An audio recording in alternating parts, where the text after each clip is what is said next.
Thank you, Ajamu, Kali, and Ejin. I really appreciate the opportunity to share the platform with my fellow revolutionaries, my fellow activists, and comrades in the fight for human rights and human dignity, not only in the United States, which we call the belly of the beast, but all over this world. And we are in unity and in solidarity with citizens of the world. We tend to have to separate ourselves, unlike most people, from our government, and really make it clear that there are times when we cannot stand in representation of a government that continues to be in a state of perpetual denial. The United States has no trouble going from sea to shining sea, lambasting every despot that you can imagine, talking about China, whether there's going to be human rights in Colombia or any other place in the world. The United States waves its flag and talks about its responsibility to restore democracy and bring peace and bring humanity to the rest of the world, and everyone else would be a savage.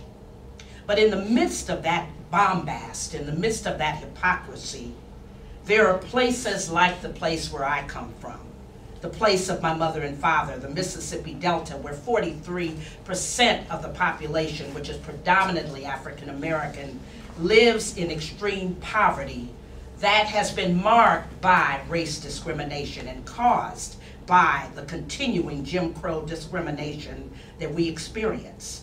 We are fighting for dignity, human rights, and racial justice in a place where the history of murder and slaughter and Klan terror continues to be part of today's reality, from nooses in the workplace to Klan recruitment and Klan intimidation.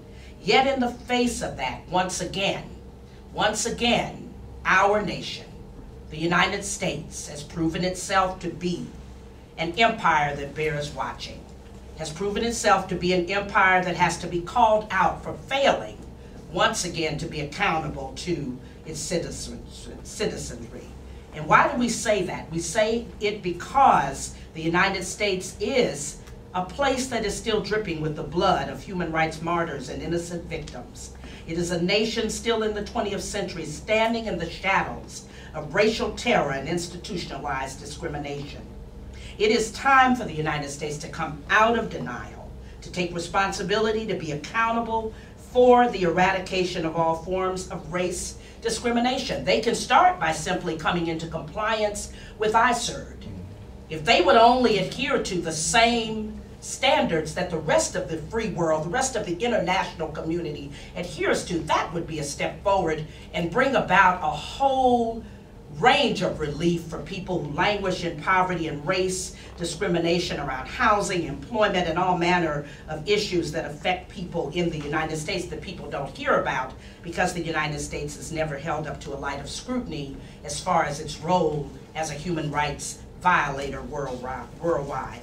The boycott of the Obama administration both saddens us, it angers us, but it also, as Kali says, it provides us with fuel and ammunition as activists to go forward, as human rights defenders to go forward and challenge this administration. We will not be guilty of the same double standard that they're guilty of. We will not let Mr. Obama off the hook simply because he stands inside black skin or because his campaign served to energize and inspire thousands of young people and people of color and those who had historically been locked out. It is he who must remember that those are the people who asked him to run, who begged him to run and elected him. And so it's time now for him to stand up.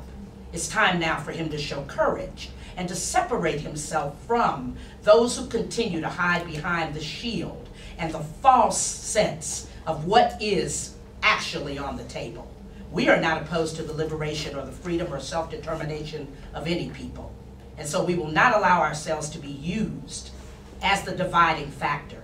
We are not the dividing factor. We call upon our government to step away from such divisions, to step away from the 7 other countries that have decided to boycott this process and come into this process full force with resolve to end the long nightmare of discrimination and oppression of its people.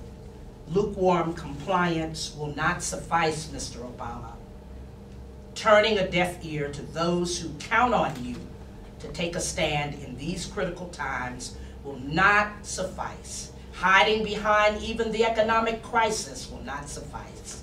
We call upon the U.S. government to join and be in step with the world's people, to acknowledge the process that took place in 2001, to acknowledge that slavery is a crime against humanity, and that repair must be given to citizens who are descendants of that tragedy.